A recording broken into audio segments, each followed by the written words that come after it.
Okay, अभी host आप ही हो, ठीक है, डन है sir, let's go. Okay,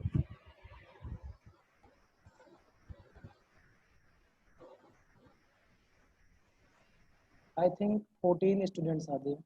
yes sir, let's start it. Start करें? हाँ सर, स्टार्ट करते हैं। आप इंट्रोड्यूस कराएंगे या फिर मैं अपना हाँ, इंट्रोडक्शन मैं करूँ? इंट्रोड्यूस करा रहा हूँ। जी। ओके, ऑल डियर स्टूडेंट्स, यहाँ पे हमारे साथ जुड़े हुए हैं chartered accountant mister Saurabh Singh Baghel. He has a very good experience in teaching accountancy and bookkeeping as well as economy. तो ये हमारा सौभाग्य है कि हमें इतने अच्छे टीचर मिले हैं। तो let's cooperate with him and he will give his best to make sure that the syllabus is completed in time and you score and pass the examination with flying colors and get a very good job. Okay, ठीक है Saurabh ji, okay sir, now you can begin. Thank you very much sir Yeah, thank for you. Nice introduction. Hello students, मेरा introduction जैसे Parikshit sir ने आपको दिया, देखें हमारा objective क्या होगा इस क्लास में। हमारा ऑब्जेक्टिव इस क्लास में ये होगा कि ये 30 मार्क्स के जो अकाउंटेंसी के क्वेश्चंस आने वाले हैं, इसमें हम 30 आउट ऑफ 30 स्कोर करें। इसमें हमारा ऑब्जेक्टिव क्या होगा? 30 आउट ऑफ 30। और ये स्कोर हम तभी कर सकते हैं जब हमने सारा सिलेबस कंप्लीट किया हो विथ मल्टीपल चॉइस क्वेश्चंस। ठीक है, अब देखें आपको बहुत सारी चीजें जैसे आपको यहाँ पर मेरे साथ लाइव क्लास मिलेगी डेफिनेटली। उसके बाद in case if you miss the class, आपको रिकॉर्डेड क्लास प्रोवाइड कराई जाएगी। Third, you will get PDF for whole syllabus. Fourth, you will get chapter wise multiple choice questions. ठीक है, एंड मल्टीपल चॉइस क्वेश्चंस करने का हमारा तरीका कैसा होगा? First you have to attempt the questions. आपको क्या करना पड़ेगा? पहले क्वेश्चन अटेम्प्ट करना है and then I will discuss all the questions with you. ठीक है, तो इससे क्या होगा? जब आप पहले अटेम्प्ट करेंगे तो you will get some confusions, और जब मैं डिस्कस करूंगा तो वो कंफ्यूजन्स क्लैरिफाइड हो जाएंगे। तो ये एक डुअल अप्रोच होगी जिसके थ्रू हम क्या करेंगे? मल्टीपल चॉइस क्वेश्चंस को सॉल्व करने की कोशिश करेंगे। ठीक है, आप एक चीज ध्यान रखें, अकाउंटिंग में कंसेप्ट इज वेरी इसेंशियल। आप क्वेश्चन को रट नहीं सकते। ठीक है, और आपके एग्जाम में आपको पता है कि 0.25 का नेगेटिव मार्किंग है। ठीक है, 0 मतलब for each wrong answer 0.25 marks will be deducted. ठीक है, तो ये अगर 4 आपके क्वेश्चन गलत होते हैं तो 1 मार्क आपका कट जाएगा। तो आप मतलब स्पेकुलेशन नहीं लगा सकते, स्पेकुलेटिव नहीं हो सकते एग्जाम में बैठ के कि चलो मेरा मन ये कर रहा है तो हमने ये टिक कर दिया, ऐसा बिल्कुल भी नहीं कर सकते। And fifth thing, you will get mock test. ठीक है, हमारा ऑब्जेक्टिव होगा कि हम अपने सिलेबस को विद इन ड्यू टाइम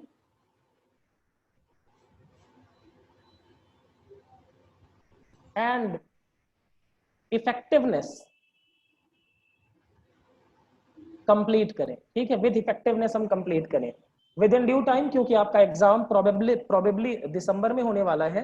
तो अभी हमारा ऑब्जेक्टिव, मेरा खासकर मैं अकाउंट्स की बात करूं तो I will try complete accountancy with in 50 lectures. तो मुझे मैं कोशिश करूंगा कि ये आपका 50 दिन में अकाउंटेंसी खत्म हो जाए। ठीक है, तो 50 लेक्चर्स यानी अप्रोक्सीमेटली, अगर मैक्सिमम गया तो इट विल टेक 2 मंथ, कह सकते हैं 2 महीने लगेंगे इसमें। तो हमारा ये ऑब्जेक्टिव। अब देखिए, आप में से बहुत सारे लोग मैथ्स बैकग्राउंड से होंगे जिन्होंने आज तक कभी भी अकाउंटेंसी को डिस्कस नहीं किया होगा। तो हम इस क्लास में we will start accountancy right from the scratch. ठीक है, हम जीरो से स्टार्ट करेंगे, बिल्कुल बेसिक से स्टार्ट करेंगे, जिससे वो स्टूडेंट्स जिनके लिए अकाउंटेंसी पहली बार है उनको किसी तरीके का प्रॉब्लम ना आए। ठीक है, आप एक चीज ध्यान रखें कि कभी भी कोई भी चीज आप डिसीजन लें क्लास करने का या ना करने का, तो आपको 1-2 दिन का टाइम देना चाहिए टीचर को। ठीक है ना, क्योंकि कई बार होता है कि आप कहीं भी जाएं तो उस सिचुएशन में आप अपने आप को एडजस्ट कराने के लिए थोड़ा सा टाइम लगाते हैं। तो टीचर को 1 या 2 दिन का टाइम आप जजमेंट देने से पहले या जज करने से पहले 1 या 2 दिन का टाइम दें। उससे क्या होता है, आप चीजों टीचर के बारे में एक बेहतर आइडिया अपने दिमाग में ला पाएंगे कि क्या टीचर आपको समझा पाने में एबल है या फिर he is unable to make you understand. ठीक है, तो हमारा जो शुरुआत होगा वो पहला चैप्टर है आपका। देखें, अकाउंट्स में हमारे कुछ इंपॉर्टेंट चैप्टर हैं जहां से हमें बहुत अच्छा वेटेज आता है और कुछ चैप्टर से 1-2 मार्क्स का आता है। बट अकाउंटिंग क्या है, accounting can be done in the sequence. हम ऐसा नहीं कर सकते कि जंप करके किसी अगले टॉपिक पर चले जाएं। जब तक अकाउंटिंग में आपको पिछले टॉपिक्स क्लियर नहीं होंगे तब तक आप अगले टॉपिक पे जाएंगे तो आपको कंफ्यूजन ही क्रिएट होगा, उसके अलावा कोई भी आपको अचीवमेंट वहां पर नहीं मिलेगा। ठीक है, आपको कोई भी क्वेश्चंस होंगे आफ्टर ईच टॉपिक मैं आपको टाइम दूंगा, आप चैट के थ्रू मुझसे पूछ सकते हैं। बाकी लोग म्यूटेड होंगे, म्यूट हैं आप सारे लोग, क्योंकि अगर मैं अनम्यूट कर दूंगा तो it will create a lot of noise और आपको बिल्कुल भी आवाज समझ में नहीं आएगी। अब देखें, एक और चीज मैं आपसे कहना चाहूंगा कि if you are serious, I hope कि आप सारे लोग सीरियस होंगे for your accounts assistant exam के लिए। तो अगर आप सीरियस हैं तो राइट फ्रॉम नाउ, ठीक है ना, एक प्रोवर्ब है, earlier it is better it is. जितना जल्दी हो सके शुरू कर दें, क्योंकि आप जितना लेट स्टार्ट करेंगे पढ़ाई करना उतना आपको बाद में फिर रिग्रेट होगा कि काश मैंने थोड़ा पहले पढ़ लिया होता। ठीक है, तो इसलिए जितना जल्दी, और मैं सिर्फ अकाउंटेंसी के लिए नहीं कह रहा हूं, जितने भी सब्जेक्ट्स आपको एप्लीकेबल हैं वो सब्जेक्ट्स आप पढ़ना स्टार्ट कर दें। जितना जल्दी पढ़ेंगे you will get more time for your revision, more time for mock test, more time for your multiple choice questions, और कंसेप्ट की क्लैरिटी आपके दिमाग में ज्यादा बेहतर तरीके से आएगी। ठीक है, हाँ, सूनर द बेटर, यस। ठीक है, तो अगर आप सारे लोग परमिशन दें तो फिर मैं क्लास स्टार्ट करूं अकाउंटेंसी का। जल्दी से बताएं आपको मेरी, अगर हाँ, ओके, ठीक है। एक मिनट मैं इसको रिमूव कर देता हूं जो मैंने स्क्रीन पे लिखा है, क्योंकि फिर मैं एक्सप्लेन करूंगा। Give me a moment.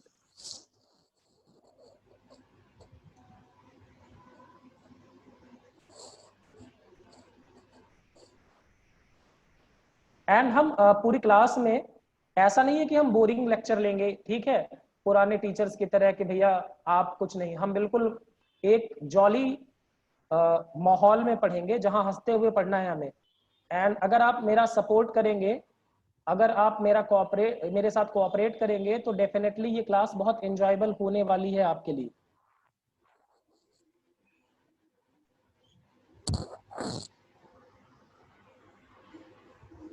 जी बिल्कुल, और अगर आपको मेरा टीचिंग स्टाइल पसंद आए और समझ आए तो अपने दोस्तों को जरूर बताइएगा जो प्रिपरेशन कर रहे हैं। ठीक है, of course we will start now.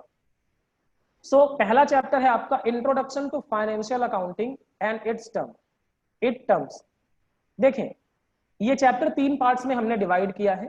पहले हम इंट्रोडक्शन देखेंगे, सेकेंड पार्ट में हम बेसिक टर्म्स देखेंगे, एंड थर्ड पार्ट में हम अकाउंटिंग प्रिंसिपल के बारे में डिस्कस करेंगे। ठीक है, अकाउंटिंग प्रिंसिपल्स के बारे में। ठीक, तो सबसे पहले हम डिस्कस करेंगे अकाउंटिंग।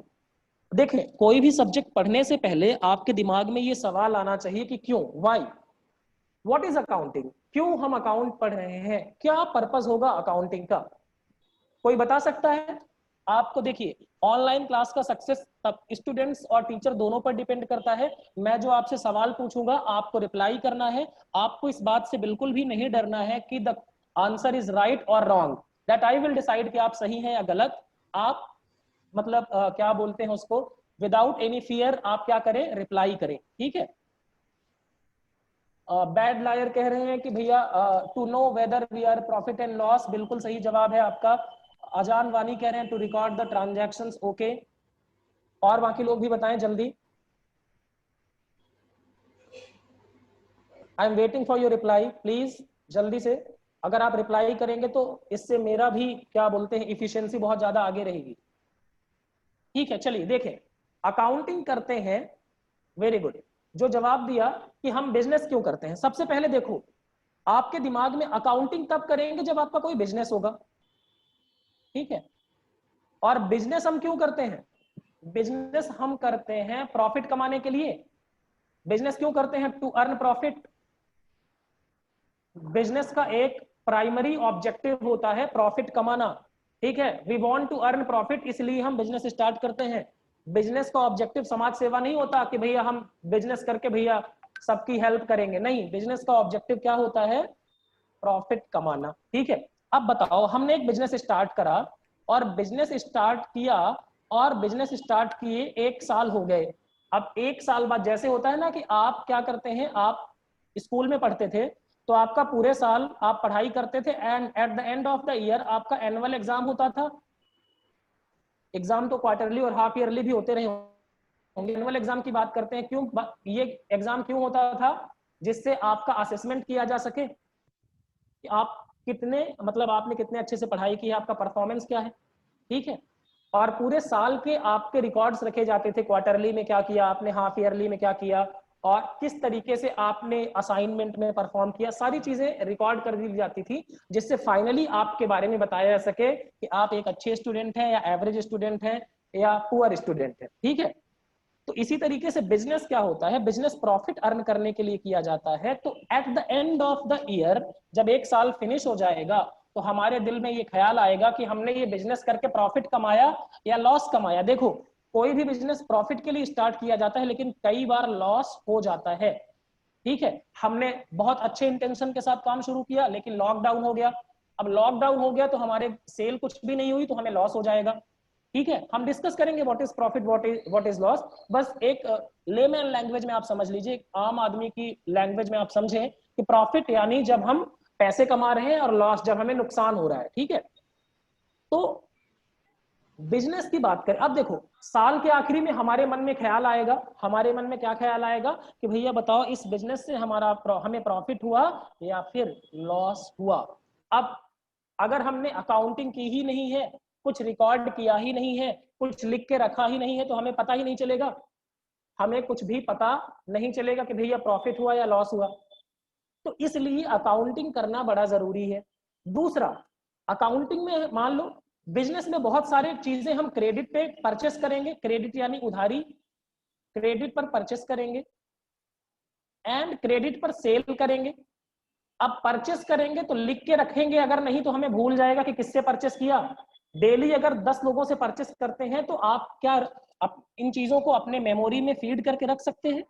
नहीं रख सकते, ह्यूमन मेमोरी लिमिटेड होती है। और सेल करा, आपने क्रेडिट पे सेल किया, 50 लोगों को डेली आप सेल करते हैं, तो क्या सबको याद रख सकते हैं कि इसको इसको मैंने इतने रुपए का सेल किया? तो अगर हम लिख के रखेंगे, रिकॉर्ड करके रखेंगे, तो क्या होगा, हम रिकॉल कर सकते हैं। कोई मान लीजिए हमसे पूछने आया, राम बताओ, मान लीजिए मिस्टर राम हमारे पास है, उसने बोला कि बताओ मैंने कितने का परचेस किया, तो हम उसके पेज में जाएंगे और उसका देखेंगे और पूरा टोटल करके बता देंगे कि राम आपने इतने रुपए का परचेस किया, ठीक है। तो ये अकाउंटिंग की नीड है, ये अकाउंटिंग की नीड है। अब समझते हैं कि व्हाट इज अकाउंटिंग, ठीक है। अकाउंटिंग अभी हमने पढ़ा वाई अकाउंटिंग, ठीक है, वाई वी डू अकाउंटिंग। हम अकाउंटिंग क्या करते हैं? प्रॉफिट एंड लॉस को पता करने के लिए करते हैं, रिकॉर्ड द ट्रांजैक्शंस को रिकॉर्ड करने के लिए करते हैं, जिससे इन फ्यूचर कोई डिस्प्यूट क्रिएट ना हो, और कोई डिस्प्यूट अगर क्रिएट होता है तो हमारे पास प्रूफ हो कि भैया ये देखो हमने लिख के रखा हुआ है, अब ये बात है, ठीक है।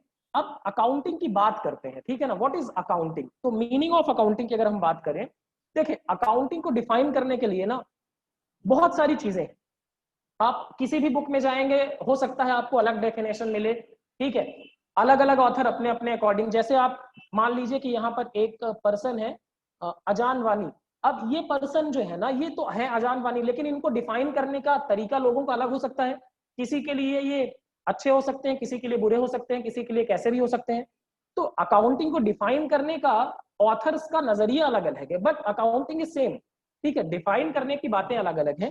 तो हम एक बेसिक डेफिनेशन पढ़ते हैं, चलिए। Accounting is the art of recording. Accounting क्या है? Art of recording. रिकॉर्डिंग यानी होता है राइटिंग। आप क्या करेंगे? डेटा को रिकॉर्ड करेंगे, लिख कर रखेंगे, ठीक है, डेटा को लिख कर रखेंगे। सेकंड है क्लासिफाइंग। क्लासिफाइंग का मतलब होता है सेपरेट करना, ठीक है ना। सेपरेट करना, सेपरेट करना मतलब कैसे? जैसे 50 लोगों के ट्रांजैक्शन है, राम, मोहन, ठीक है, बिलाल,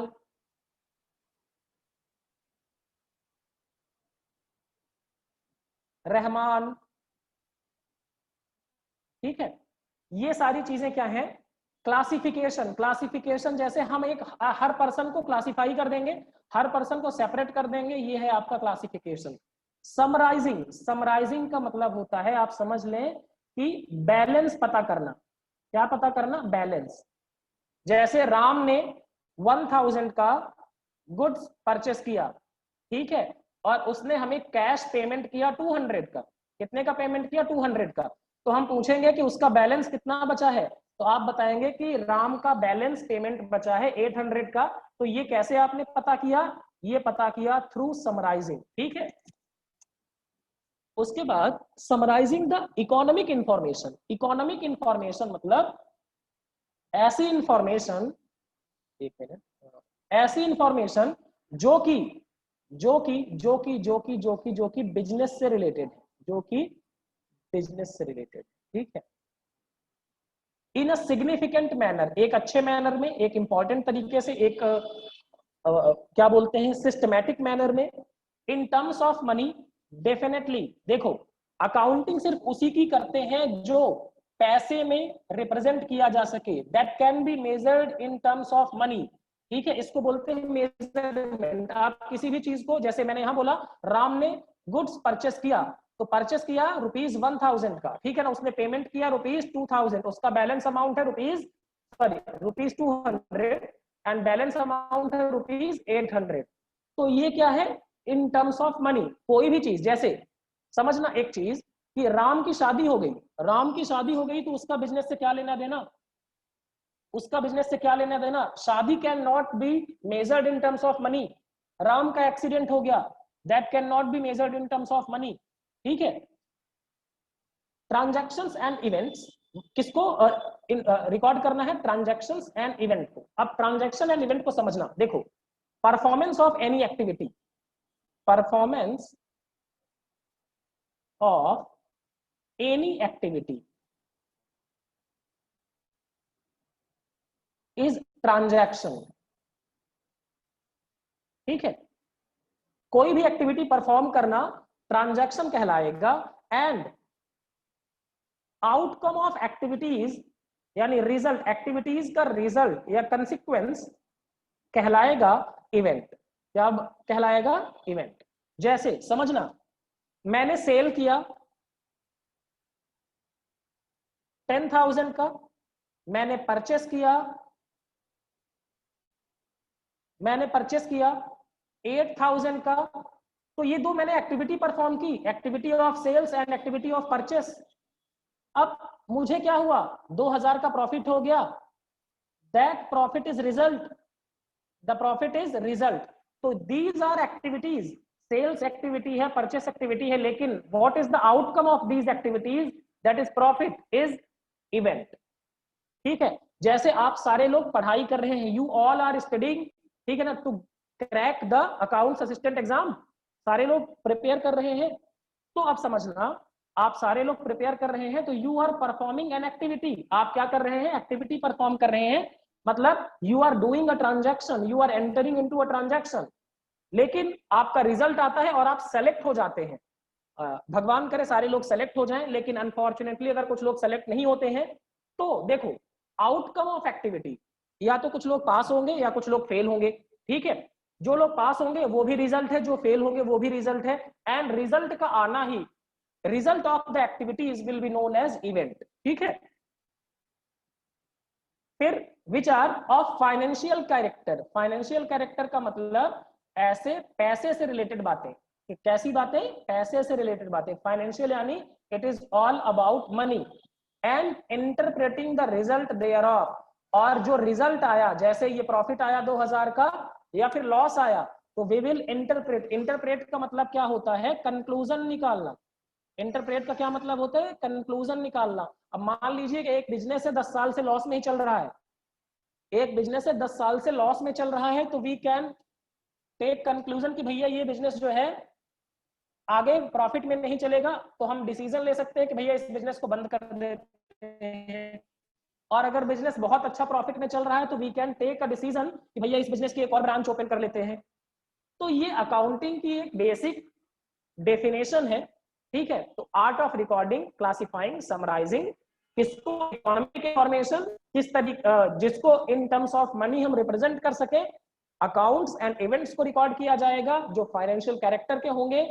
अब एक इवेंट है, मान लो भूकंप आया, अर्थक्वेक, उसको रिकॉर्ड नहीं कर सकते because that can not be measured in terms of money, उसको हम मनी के टर्म में मेजर नहीं कर सकते, इसलिए हम उसको रिकॉर्ड नहीं कर सकते। इतने जितना मैंने एक्सप्लेन किया, डिफाइन किया, इसमें किसी को कोई डाउट है प्लीज आस्क, जल्दी से पूछिए, फिर हम आगे बढ़ेंगे।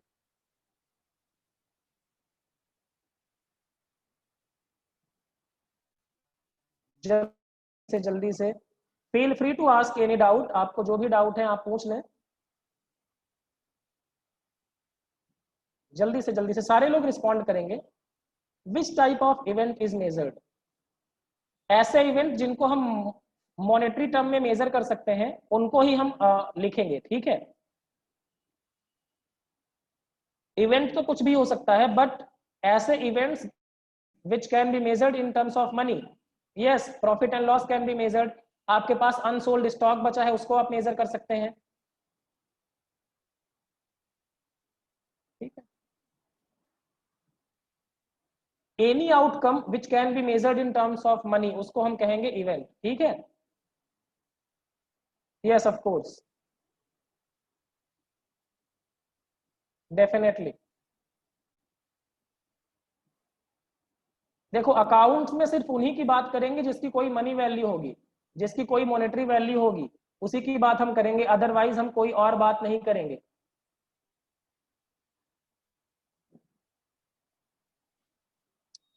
फाइनेंशियल ट्रांजैक्शन भैया पैसे से रिलेटेड ट्रांजैक्शन, मैंने एक्सप्लेन किया है, फिर से आपको अगर बोलूं फाइनेंशियल ट्रांजैक्शन यानी, एक मिनट, मैंने इवेंट को एक्सप्लेन किया, आउटकम ऑफ एनी एक्टिविटी, किसी भी एक्टिविटी का जो आउटकम आता है, जो रिजल्ट आता है, दैट इज इवेंट, ठीक है। जैसे आपने बिजनेस किया, आपको प्रॉफिट हुआ, ये भी इवेंट है, आपको लॉस हुआ, ये भी इवेंट है। बिजनेस में हम सिर्फ उन्हीं चीजों की बात करेंगे that can be measured in terms of money. जैसे इवेंट, मान लीजिए इवेंट, जैसे आप बिजनेस कर रहे हैं, ठीक है, समझना, बिजनेस में प्रॉफिट हुआ या लॉस हुआ, ये that can be measured in terms of money and that is of financial character, पैसे के कैरेक्टर का है। दूसरा, यू आर गेटिंग मैरिड, आपकी क्या हो गई, आपकी शादी हो गई, बताइए क्या ये फाइनेंशियल कैरेक्टर का है, नहीं है। दूसरा, आपने अपनी शॉप चेंज कर दी, आपने अपनी शॉप चेंज कर दी, दूसरे शॉप पे चले गए, तो क्या ये फाइनेंशियल कैरेक्टर का है, नहीं है। शॉप चेंज करना फाइनेंशियल कैरेक्टर का नहीं है, शॉप चेंज होने की रिकॉर्डिंग हम अकाउंट्स में नहीं करेंगे।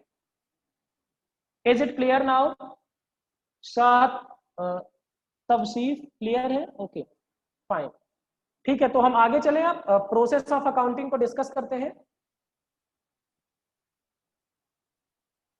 ठीक है। देखो अकाउंट में प्रोसेस ऑफ अकाउंटिंग यानी किस वे में कौन से स्टेप्स को फॉलो करते हुए अकाउंटिंग की जाएगी, ठीक है।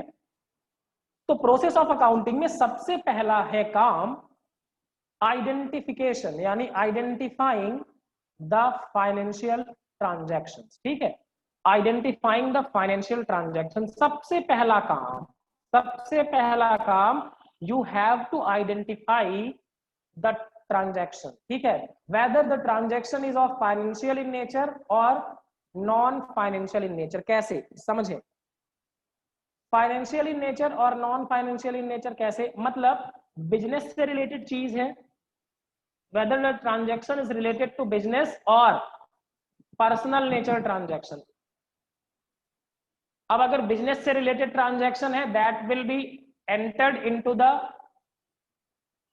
अकाउंटिंग, और अगर पर्सनल नेचर का ट्रांजैक्शन है that will not be recorded in accounting. तो सबसे पहले क्या करना पड़ेगा, यू हैव टू आइडेंटिफाई, और आइडेंटिफाई कैसे करेंगे, from the source document, generally voucher, जो बिल हमें मिलता है उससे हम क्या करेंगे, पता लगाएंगे, ठीक है। जैसे मान लीजिए हमने बिजनेस के लिए गुड्स परचेस किए, we have purchased goods for business, तो इसको बिल से पता चलेगा कि बिजनेस के लिए गुड्स परचेस किए, तो that is a financial transaction. और मान लीजिए परचेस्ड, हमने गुड्स परचेस किए फॉर हाउस होल्ड यूज, अपने घर में यूज करने के लिए, So that is not a financial transaction for us because we will talk only about business only about business here. ठीक है, तो सबसे पहला काम करेंगे, आइडेंटिफाई कर लेंगे, पहचान लेंगे कि कौन सा ट्रांजैक्शन फाइनेंशियल है। उसके बाद क्या करेंगे, पहचानने के बाद क्या करेंगे, रिकॉर्ड करेंगे। क्या करेंगे, रिकॉर्ड करेंगे। ठीक है, अब देखो ऐसा कोई transaction which can not be measured in terms of money, समझ लो एक एम्प्लॉय जो है वो ऑर्गेनाइजेशन छोड़ के चला गया, एम्प्लॉय ऑर्गेनाइजेशन छोड़ के चला गया, हमारी कंपनी छोड़ के चला गया, हमारी शॉप छोड़ के चला गया, तो क्या इसको हम मनी के टर्म में मेजर कर सकते हैं, नहीं कर सकते। So that is not a financial transaction, that is not a financial transaction. ठीक है, अब सेकंड काम हम क्या करेंगे, रिकॉर्ड करेंगे। सेकंड स्टेप में हम क्या करेंगे, we will record the transaction. ठीक है, फाइनेंशियल ट्रांजैक्शन का मतलब ऐसे ट्रांजैक्शन जो बिजनेस से रिलेटेड है and that can be measured in terms of money, जिनको हम पैसे में, एम्प्लॉय का जाना है तो बिजनेस से रिलेटेड लेकिन हम इसे मनी के फॉर्म में रिप्रेजेंट नहीं कर सकते। ठीक है, सेकंड हम क्या करेंगे, रिकॉर्ड करेंगे, we will record the transaction. और ट्रांजैक्शन को सबसे पहले कहां रिकॉर्ड करेंगे, इन जर्नल। कहां रिकॉर्ड करेंगे हम, इन जर्नल रिकॉर्ड करेंगे। एक मिनट, एक कोई डाउट आ रहा है क्या, बैड लायर आप क्या कह रहे हैं, मतलब समझा नहीं मैं। No, in journal we can record, जल्दी से थोड़ा बताइए अगर कोई डाउट है तो।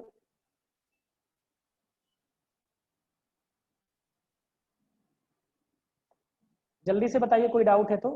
आपने क्या लिखा मैं समझा नहीं। No, in journal we can record, अच्छा नो डाउट, ओके ग्रेट, ठीक है मैं समझा नहीं, ठीक है समझ गए। तो देखो रिकॉर्डिंग हम सबसे पहले कहाँ करेंगे, मतलब सब ट्रांजैक्शंस को सबसे पहले रिकॉर्ड यानी लिखा कहाँ जाएगा, इन जर्नल। जर्नल का एक चैप्टर है आपके सिलेबस में जहां से 4 to 5 मार्क्स के क्वेश्चन आएंगे आपके एग्जाम में। ठीक है, तो ये बड़ा इसेंशियल चैप्टर है, 4 to 5 मार्क्स कवर करेगा आपके एग्जामिनेशन के लिए। तो आप इसको क्या कर सकते हैं, इस पे हम जब पढ़ेंगे चैप्टर में तो बहुत डिटेल में डिस्कस करेंगे। And it is a very interesting chapter, very logical chapter, बहुत मजा आएगा इसमें। Then after recording the transaction we will classify the transaction. और क्लासीफाई कैसे करेंगे, मतलब सेपरेट करेंगे इंडिविजुअल अकाउंट्स को। जैसे राम का अकाउंट है उसको अलग बनाएंगे, मोहन का अकाउंट उसको अलग बनाएंगे।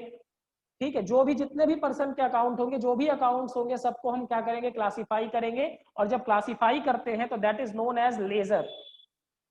राइट आफ्टर जर्नल हम क्या करते हैं, लेजर करते हैं। और लेजर भी हमारे सिलेबस में है। ठीक है, लेजर भी हमारे क्या है, सिलेबस में है। तो हम इसको बहुत डिटेल में डिस्कस करेंगे जर्नल एंड लेजर के बारे में। ठीक है, ये प्रोसेस है। अब आइडेंटिफाई कर लिया, रिकॉर्ड कर लिया, क्लासीफाई कर लिया, तो अगले स्टेप में जाएंगे। और अगले स्टेप में जाके हम क्या करेंगे, we will prepare the financial statement. Financial statement बनाएंगे, मतलब स्टेटमेंट का मतलब डॉक्यूमेंट, स्टेटमेंट का मतलब डॉक्यूमेंट। समझ लीजिए कि हम प्रॉफिट एंड लॉस अकाउंट बनाएंगे। क्या बनाएंगे, प्रॉफिट और loss account and balance sheet. ये भी आपके सिलेबस में है, we will discuss in detail. मतलब प्रॉफिट या लॉस जानने के लिए हम क्या बनाएंगे, प्रॉफिट एंड लॉस अकाउंट। हमें साल भर में कितना प्रॉफिट हुआ, कितना लॉस हुआ, ये हम जानना चाहेंगे, इसीलिए हम अकाउंटिंग करते हैं बेसिकली। तो ये हम क्या करेंगे, इसके लिए प्रॉफिट एंड लॉस अकाउंट बनाएंगे। और एसेट्स एंड लायबिलिटी, अभी हम बेसिक अकाउंटिंग टर्म्स जब डिस्कस करेंगे तो उसके बारे में, एसेट्स एंड लायबिलिटी के बारे में हम इन डिटेल पढ़ेंगे। तो एसेट्स एंड लायबिलिटीज के बारे में डिस्कस करने के लिए हम क्या इंफॉर्मेशन जानने के लिए हम क्या बनाते हैं, बैलेंस शीट बनाते हैं। ठीक है, तो प्रिपेयर करेंगे फाइनेंशियल स्टेटमेंट जिससे हम क्या कर सके, अपना रिजल्ट पता लगा सके। जैसे मार्कशीट बनाई जाती है ना आपके रिजल्ट को शो करने के लिए, वैसे ही profit and loss and balance sheet बनाया जाता है आपके रिजल्ट को, आपके बिजनेस के रिजल्ट को शो करने के लिए। ठीक है, अब हम मान लीजिए हमने पता किया कि हमारा प्रॉफिट हुआ या लॉस हुआ। मान लो हमने बिजनेस में 10 लाख रुपए का प्रॉफिट कमाया। अब ये प्रॉफिट कमाया तो यहाँ पर क्या आ गया, आपका फाइनेंशियल स्टेटमेंट से आपको प्रॉफिट या लॉस पता चल जाएगा। ठीक है, उसके बाद communicating to various user. Communicating का मतलब होता है इन्फॉर्म करना, इन्फॉर्म करना। अब भैया आप ये कह सकते हैं कि सर हमारा बिजनेस, हमारा प्रॉफिट हमारा लॉस, हमारी एसेट्स, हमारी लाइबिलिटीज, हम ये दूसरों को क्यों बताएं? Why we will communicate. भैया देखो, कई बार कम्युनिकेट हम खुद कर देते हैं और कई बार बाय लॉ हमें कम्युनिकेट करना पड़ता है। अब बताएं कौन कौन से देखो हमारे बिजनेस से जुड़े हुए जो लोग होते हैं वो हमारे बिजनेस के प्रॉफिट एंड लॉस को जानने के लिए बड़े इच्छुक होते हैं। उनके दिल में ख्याल आता है कि ये बिजनेस क्या कर रहा है, ठीक कर रहा है या नहीं कर रहा है। जैसे अब देखो, यूजर्स दो तरह के होते हैं, एक होते हैं इंटरनल यूजर्स और दूसरे जो होते हैं उनको हम कहते हैं एक्सटर्नल यूजर्स। क्या कहते हैं उनको? External users. ठीक है, इंटरनल यूजर्स कौन होते हैं समझिएगा। इंटरनल यूजर्स ऐसे यूजर्स होते हैं जो आपके ऑर्गेनाइजेशन के अंदर रहते हैं। They are inside to the organisation, they are inside to the organisation. जो आपके जैसे ओनर, बिजनेस का जो मालिक है, बिजनेस का जो मालिक है वो प्रॉफिट एंड लॉस जानना चाहेगा। अकाउंटेंट से पूछेगा कि भैया बता मेरे बिजनेस में मुझे प्रॉफिट हुआ या लॉस हुआ। दूसरा, कंपनी है तो बोर्ड ऑफ डायरेक्टर्स होते हैं, वहां पर जो कंपनी को चलाते हैं बोर्ड ऑफ डायरेक्टर उनको कहा जाता है, वो जानना चाहेंगे। अगर पार्टनरशिप फर्म है तो पार्टनर्स जो होंगे वो जानना चाहेंगे। एम्प्लॉइज, एम्प्लॉइज क्यों जानना चाहेंगे भैया? क्योंकि आपके यहाँ काम कर रहे हैं, अगर प्रॉफिट ज्यादा है तो एम्प्लॉइज ये कहेंगे, एम्प्लॉइज क्या कहेंगे? एम्प्लॉइज कहेंगे कि साहब हमारी सैलरी भी बढ़ा दी जाए। अगर आप प्रॉफिट कमा रहे हैं तो सैलरी भी बढ़ा दे। एंड मैनेजमेंट, मैनेजमेंट जो कि मैनेज कर रहा है बिजनेस को वो जानना चाहेगा। तो ये हो गए internal users, they are insider to the organisation. ठीक है, अब आते हैं एक्सटर्नल यूजर्स। बाहर के लोगों को क्यों बताएंगे भैया? कई बार बताना पड़ता है और कई बार मजबूरी होती है। जैसे अगर आप कंपनी है, अगर आपकी कंपनी है तो आपको क्या करना पड़ेगा? आपकी कंपनी है तो क्या करना पड़ेगा? As per companies act, as per companies act 2013 आपको अपना फाइनेंशियल स्टेटमेंट देना पड़ेगा रजिस्ट्रार ऑफ कंपनी, जिसको कहते हैं आरओसी को, उसको बताना पड़ेगा। ठीक है, उसको बताना पड़ेगा कि आपका प्रॉफिट या जो भी है लॉस है वो कितना है। इन्वेस्टर्स, मान लीजिए आपकी कंपनी में कोई पैसा लगाना चाहता है, आपकी कंपनी की कोई शेयर खरीदना चाहता है, तो जाहिर सी बात है वो देखेगा कि आपकी कंपनी में प्रॉफिट हुआ या लॉस हुआ। लेंडर्स, अब देखें आप बैंक गए और आपने बोला सर हमें लोन दे दीजिए, सर हमें लोन दीजिए, तो बैंक मैनेजर साहब कहेंगे कि भैया अपना फाइनेंशियल स्टेटमेंट लाओ, तुम प्रॉफिट कमा रहे हो या लॉस में हो ये तो बताओ, तब तो लोन देंगे। अगर पहले से ही तुम बर्बाद हो, लॉस में हो, तो तुमको लोन नहीं देंगे। अगर प्रॉफिट कमा रहे हो तो तुमको लोन दे देंगे। सप्लायर, सप्लायर कौन होते हैं भैया? जिनसे हम गुड्स खरीदते हैं। अब मान लो हमें गुड्स क्रेडिट पर लेना है, गुड्स क्या करना है? क्रेडिट पर, यानी उधार खरीदना है। तो अगर हमें उधार खरीदना है तो क्या होगा? सप्लायर से हम बोलेंगे साहब हमें उधार दे दो, तो वो बोलेगा ना कि आप दिखाओ क्या आपके पास पैसे हैं कि नहीं, आप अपना स्टेटमेंट दिखाओ, क्या तुम प्रॉफिट कमा रहे हो कि नहीं। क्योंकि उधार देने के बाद वो पैसे की भी उम्मीद करेगा कि उसको पैसे भी मिलेंगे। गवर्नमेंट एजेंसीज जैसे tax, income tax department, GST department, तो इनकम टैक्स वाले जितना आप प्रॉफिट बताएंगे उसके अकॉर्डिंग ही क्या करेंगे? उसके अकॉर्डिंग ही आपके ऊपर टैक्स लगाएंगे। जीएसटी में जितना आप सेल्स बताएंगे उसके अकॉर्डिंग आपके ऊपर जीएसटी लगेगा। अब कस्टमर्स, अब आप बोलेंगे सर हम अपने कस्टमर्स को क्यों बताएं भैया? देखो, आपने एक कंसेप्ट कभी अगर शायद पढ़ा हो, CSR, कॉर्पोरेट सोशल रिस्पॉन्सिबिलिटी। मतलब कंपनी को एक सर्टेन अमाउंट ऑफ प्रॉफिट कहाँ खर्च करना पड़ता है? कंपनी को सर्टेन अमाउंट ऑफ प्रॉफिट खर्च करना पड़ता है सोशल वेलफेयर के लिए। ठीक है, तो कंपनी को वो अपने स्टेटमेंट में दिखाना होता है। कंपनी अपना प्रॉफिट बताती है और बताती है कि हमने ये प्रॉफिट का 2% मान लो है, तो वो कहाँ खर्च किया है? सोशल वेलफेयर में। तो अगर कोई कंपनी है जो कॉर्पोरेट सोशल रिस्पॉन्सिबिलिटी को फुलफिल करती है तो कस्टमर्स की नजरों में उसकी इमेज बहुत अच्छी होगी, और कोई कंपनी है जो CSR को फुलफिल नहीं करती है तो कंपनी की नजरों में उसकी इमेज काफी खराब होगी। तो कस्टमर कैन टेक डिसीजन, ठीक है ना, कि भैया कौन सी फर्म में हमें ज्यादा मतलब कौन सी फर्म को हमें प्रमोट करना है, कौन सी फर्म सोसाइटी के लिए बेहतर है और कौन सी फर्म सोसाइटी के लिए उतनी अच्छी नहीं है।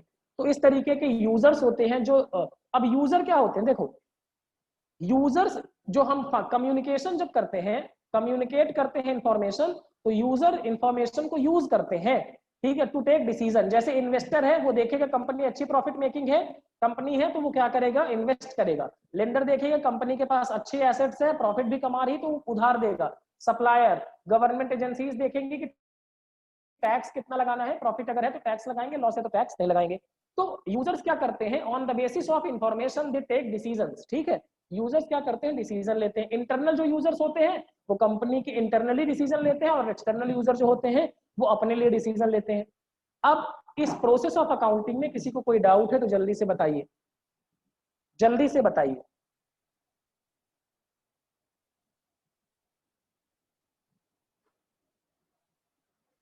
जल्दी से बताएं, कोई डाउट है?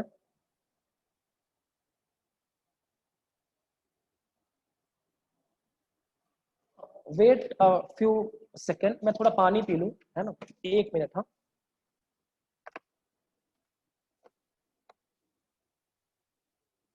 कोई डाउट है तो आप जल्दी से पूछ सकते हैं मुझसे।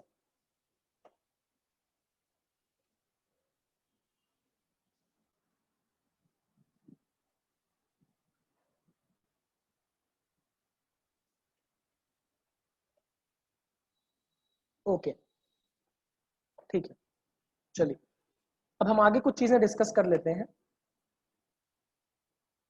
आप ये सारे प्रोसेसेस को डिटेल में लिखा हुआ है तो यू कैन रीड इट, आप पढ़ सकते हैं। जो मैंने एक्सप्लेन किया you will get here only, ठीक है।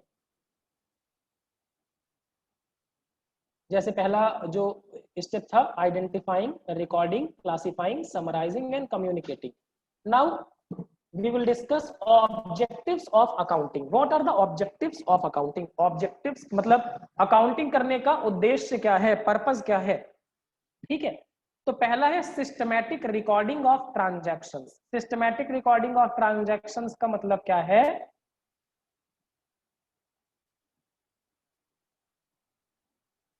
एक क्वेश्चन पूछा गया, 1 मिनट। हाँ, can any financial transaction other than related to business be called as financial transaction for identifying? नहीं जी, नहीं जी, बिल्कुल नहीं।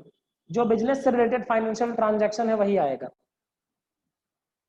हम यहाँ पर सिर्फ बिजनेस के हिसाब से सोचेंगे। हाँ, एक चीज मैं आपको बताना भूल गया, अकाउंटिंग आप पढ़ रहे हैं तो आप ऐसे समझे कि यू आर अ बिजनेसमैन, ठीक है। यू आर अ बिजनेसमैन, आपकी सोच कैसी होनी चाहिए, लाइक अ बिजनेसमैन, ठीक है। आप पूरे अकाउंटिंग में 50 लेक्चर अगर मेरे साथ पढ़ेंगे तो आपको क्या सोचना है, आपको सोचना है कि आप बिजनेसमैन हैं, ठीक है। आप अपने आप को ऐसे अज्यूम करिएगा कि like you are a businessman, ठीक है। तो अकाउंटिंग समझना इजी हो जाएगा जब आप अपने अपने आप को एक ऐसे बैकग्राउंड में ले जाएंगे। कब जब आप बिजनेसमैन समझने लगेंगे तो अकाउंटिंग समझना कंपैरेटिवली आपके लिए इजी हो जाएगा, ठीक। तो पहला ऑब्जेक्टिव जो है, पहला ऑब्जेक्टिव है आपका systematic recording of transaction. Systematic recording of transaction का मतलब है date wise recording, date wise and recording as per rules. जो रूल्स बताए गए हैं अकाउंट्स में हम डिस्कस करेंगे आगे बहुत डिटेल में। एक तो रिकॉर्डिंग डेट वाइज हो, दूसरा रूल्स को फॉलो करते हुए रिकॉर्ड किए जाएं जिससे ओमिशन यानी गलती और फ्रॉड, धोखे की संभावना कम रहे। कोई फ्रॉड ना कर सके, कोई मतलब मैनिपुलेट ना कर सके चीजों को, इसलिए अकाउंटिंग का ये पहला ऑब्जेक्टिव हो गया, ठीक है। दूसरा है ascertainment of result. Ascertainment of result, देखो ये इसको कह सकते हैं असर्टेनमेंट ऑफ प्रॉफिट और लॉस। आप पूरे साल बिजनेस करते हैं तो साल के आखिरी में आपके दिल में ये ख्याल आएगा कि भैया इस बिजनेस से मुझे प्रॉफिट हुआ या लॉस हुआ। आपके दिल में आपको अगर लगता है कि इस बिजनेस से आपको प्रॉफिट हुआ तो क्या करेंगे आप?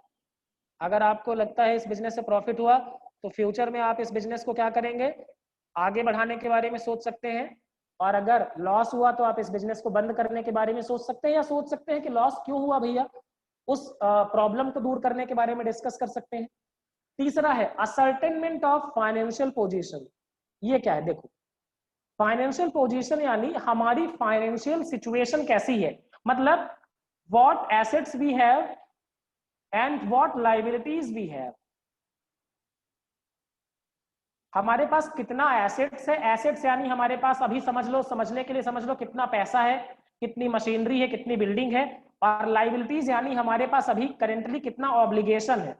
अगर एसेट्स ज्यादा है, लायबिलिटीज कम है तो आप बेटर सिचुएशन में हैं, एंड अगर आपकी लाइबिलिटीज ज्यादा हैं और एसेट्स बहुत कम है तो आपकी सिचुएशन अनफेवरेबल है या कहें एडवर्स है। तो फाइनेंशियल पोजीशन जानना है कि हम कितने पानी में हैं, हमारी हैसियत कितनी है, ठीक है, हमारी वर्थ कितनी। उसके बाद communicating information to various users, मैंने जैसे अभी एक्सप्लेन किया कि there are various users of accounting information, financial information, तो उनको क्या करना पड़ता है, हम अकाउंटिंग नहीं करेंगे तो उनको बता नहीं पाएंगे, इंफॉर्मेशन दे नहीं पाएंगे। भैया जब रिजल्ट हम बनाएंगे तभी तो किसी को बता पाएंगे, ठीक है, रिजल्ट आपका प्रिपेयर ही नहीं हुआ तो हम किसी को बता ही नहीं सकते। तो जैसे ऑनर्स हो गए, इन्वेस्टर्स हो गए, क्रेडिटर्स हो गए, बैंक हो गए, एम्प्लॉय हो गए, गवर्नमेंट अथॉरिटी हो गई, इनको क्या करना पड़ता है, बताना पड़ता है, इसलिए हम अकाउंटिंग करके रखते हैं। और उसके बाद फिफ्थ है प्रिवेंटिंग फ्रॉड्स।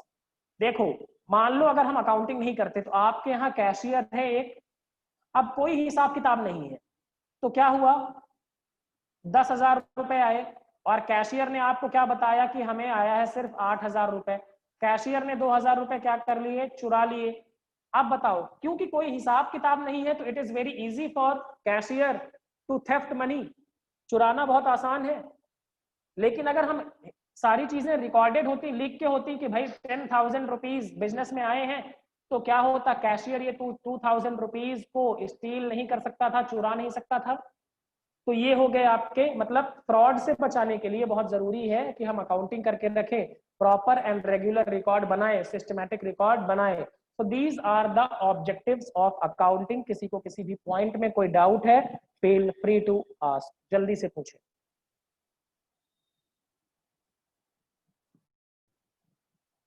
एंड अगर आपको मेरी स्पीड थोड़ी ज्यादा लग रही हो तो थोड़ा मुझे बताएं, मैं अपनी स्पीड को कम कर लूंगा, बट मैं आपको बेसिक से ही पढ़ा रहा हूँ। बट स्टिल अगर किसी को ये लग रहा हो कि sir is moving ahead very fast तो आप मुझे बता दें जल्दी से, तो मैं अपनी स्पीड को थोड़ी सी स्लो कर लूंगा।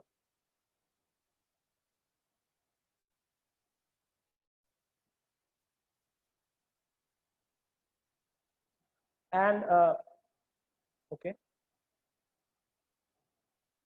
हाँ, अगर आपको मेरा टीचिंग स्टाइल अभी अच्छा लग रहा हो और चीज़ें समझ में आ रही हो तो अपने दोस्तों को आप जरूर बताइएगा कि we are conducting a class, ठीक है ना, हम क्लासेस ले रहे हैं, जिससे ज्यादा से ज्यादा लोग ज्वाइन करें। तो it would be beneficial for both of us, हमारे लिए भी अच्छा होगा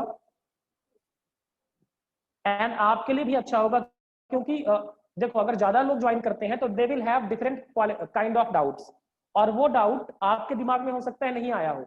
मैं आपको थोड़ा सा अपना एक पर्सनल एक्सपीरियंस शेयर करता हूँ। जैसे आपको परीक्षित सर ने बताया कि I am a chartered accountant, मैं सीए हूँ। आपको पता होगा कि CA is the highest qualification in accounting field. Accounting field का ये हाईएस्ट क्वालिफिकेशन होता है। I am practising chartered accountant, मैं रीवा मध्य प्रदेश से हूँ। और तो देखें सीए में जहां मैं क्लास करता था, मैं इंदौर में क्लासेस करता था, तो वहां पर हमारी क्लास में फिजिकल क्लास होती थी, not online class. There were 700 students, 700 बच्चे होते थे क्लास में, और हमें सारी चीजें समझ में आती थी। जो डाउट हमें नहीं आता था वो दूसरों को डाउट आता था, तो जब वो डाउट पूछते थे तो हमारी चीजें क्लैरिफाई हो जाती थी। तो it is a very good thing कि अगर ज्यादा लोग होंगे तो ऐसा नहीं होगा कि आपको कोई चीज समझ नहीं आएगी। ज्यादा लोग होंगे तो they will ask their doubt, and उनके डाउट से आपकी क्वेरीज कई बार सॉल्व हो जाती हैं। जो आपको डाउट्स आते नहीं है वो उनको आएंगे और आपके डाउट वो सुनेंगे, तो it will be a mutual process, ठीक है।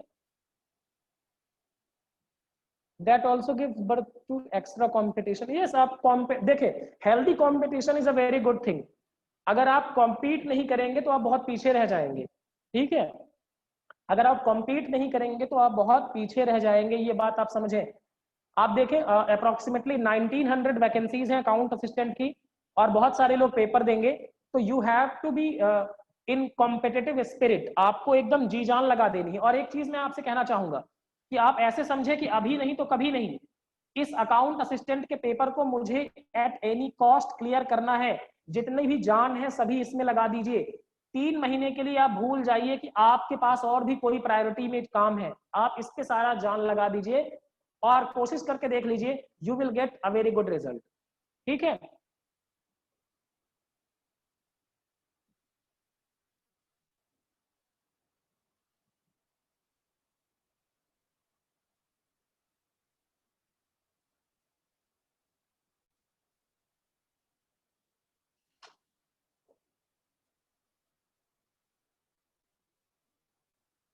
Okay, now advantages of accounting की बात कर लेते हैं हम कि अकाउंटिंग करने का क्या फायदा होगा, क्या मतलब क्या फायदा होगा हमें, क्या एडवांटेज होगा, क्या बेनिफिट होगा। तो प्रोवाइड्स यूजफुल इंफॉर्मेशन। देखें, हमें यूजफुल इंफॉर्मेशन मिलती है, जैसे मैं आपको बोलूं प्रॉफिट और लॉस, सेल, परचेस, ये सारी इंफॉर्मेशन मिलती है। तो इससे हम क्या कर सकते हैं, डिसीजंस ले सकते हैं, इकोनॉमिक डिसीजंस ले सकते हैं। जैसे अगर हमारा सेल बहुत ज्यादा है तो हम क्या कर सकते हैं, अपनी नई ब्रांच ओपन कर सकते हैं। अगर हमारा प्रॉफिट बहुत अच्छा है तो हम क्या कर सकते हैं, नई ब्रांच ओपन कर सकते हैं। लेकिन हमारी 10 ब्रांचेस हैं और उसमें 4 ब्रांचेस लॉस में चल रही हैं, तो हम क्या बोल सकते हैं कि भाई उन 4 ब्रांचेस को बंद कर दो। ठीक है। उसके बाद हेल्पफुल इन कंपैरिजन। देखो कंपैरिजन कैसे, मान लो 2018 में हमारा प्रॉफिट था 10 लाख एंड 2019 में हमारा प्रॉफिट रिड्यूस होके हो गया 8 लाख। तो हम कंपेयर करेंगे कि ऐसा 2018 में क्या था और 2019 में क्या हुआ कि हमारा प्रॉफिट कम हो गया, या फिर ऐसा था कि 10 लाख था एंड ये हो गया 15 लाख। तो वी विल कंपेयर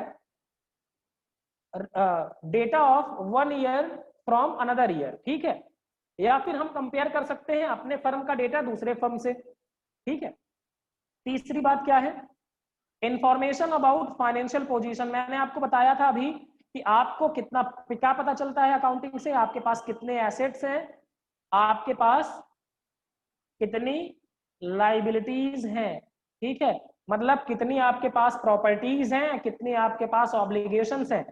ठीक है, तो इससे आपको फाइनेंशियल पोजीशन, अपनी सिचुएशन का पता चल जाता है। उसके बाद accepted as evidence in court. आपको पता है इंडियन कोर्ट्स क्या करते हैं, कहते हैं सब, आपने मूवीज में देखा होगा कि हम किसकी बात करते हैं, सबूत पे बात करते हैं।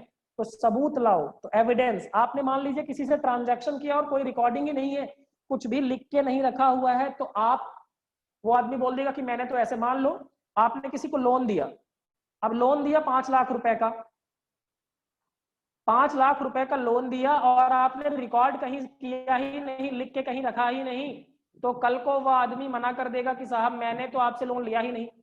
अब अगर आपने रिकॉर्डिंग की होगी, आपने बुक्स ऑफ अकाउंट मेंटेन किए होंगे, तो क्या होगा, आप कोर्ट में जाएंगे और कोर्ट बोलेगा कि भैया देखो इसके पास सबूत है कि इसने पैसे दिए थे, and you will win the case. ठीक है ना। तो अकाउंटिंग को, बुक्स ऑफ अकाउंट्स को as a evidence court accept कर लेता है।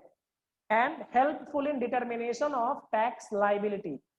देखो आप इनकम टैक्स, आपका प्रॉफिट जितना होता है उस पर लगाया जाता है इनकम टैक्स। ठीक है ना।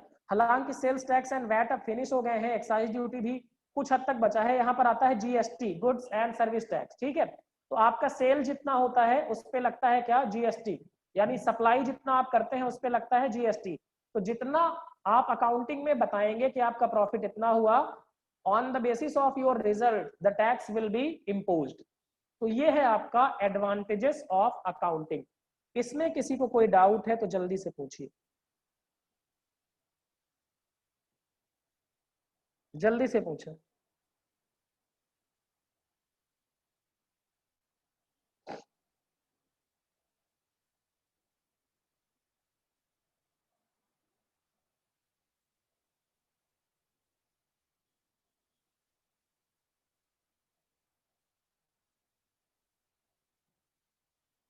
किसी को कोई डाउट नहीं है?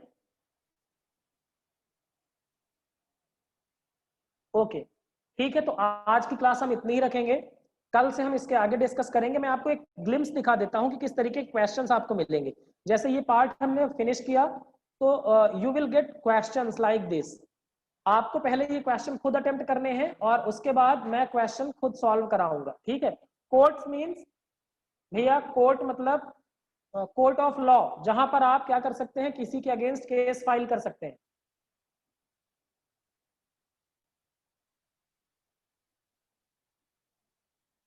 No, excise duty is not custom duty. Custom duty लगता है इंपोर्ट एंड एक्सपोर्ट पे। कस्टम ड्यूटी कब लगता है, इंपोर्ट एंड एक्सपोर्ट पे लगता है। और एक्साइज ड्यूटी प्रोडक्शन पे लगता था। जैसे वाइन के प्रोडक्शन पे क्या लगता है, एक्साइज ड्यूटी लगता है। ठीक है। सिगरेट यानी टोबैको प्रोडक्ट्स होते हैं उन पे एक्साइज ड्यूटी लगता है, एंड पेट्रोल एंड डीजल पे एक्साइज ड्यूटी लगता है। ठीक है। कस्टम ड्यूटी कब होता है, जब आप इंपोर्ट करेंगे। इंपोर्ट मतलब फॉरेन से गुड्स मंगाएंगे तो इंपोर्ट ड्यूटी लगेगा, और जब एक्सपोर्ट करेंगे, फॉरेन को गुड्स भेजेंगे तो एक्सपोर्ट ड्यूटी लगेगा। ठीक है,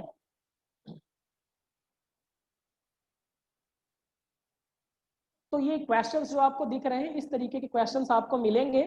ठीक है, आपको सॉल्व करने होंगे पहले, और फिर मैं आपके साथ डिस्कस करूंगा, तो आपको जो भी डाउट्स होंगे वो क्लैरिफाइड हो जाएंगे। So thank you very much for joining. कल भी मिलेंगे 7:30 पे, और अगर आपको क्लास लगा हो अच्छा, तो दोस्तों को अपने जरूर बताइएगा इस क्लास के बारे में। हम इसी तरीके से पूरा सिलेबस कवर करेंगे विथ योर एंगेजमेंट। आपको एंगेज करके रखेंगे, आपको आंसर देना होगा, और बिल्कुल मजे में क्लास करेंगे। ठीक है, हंसते हुए करेंगे। So thank you very much everyone, thank you. I am ending the meeting.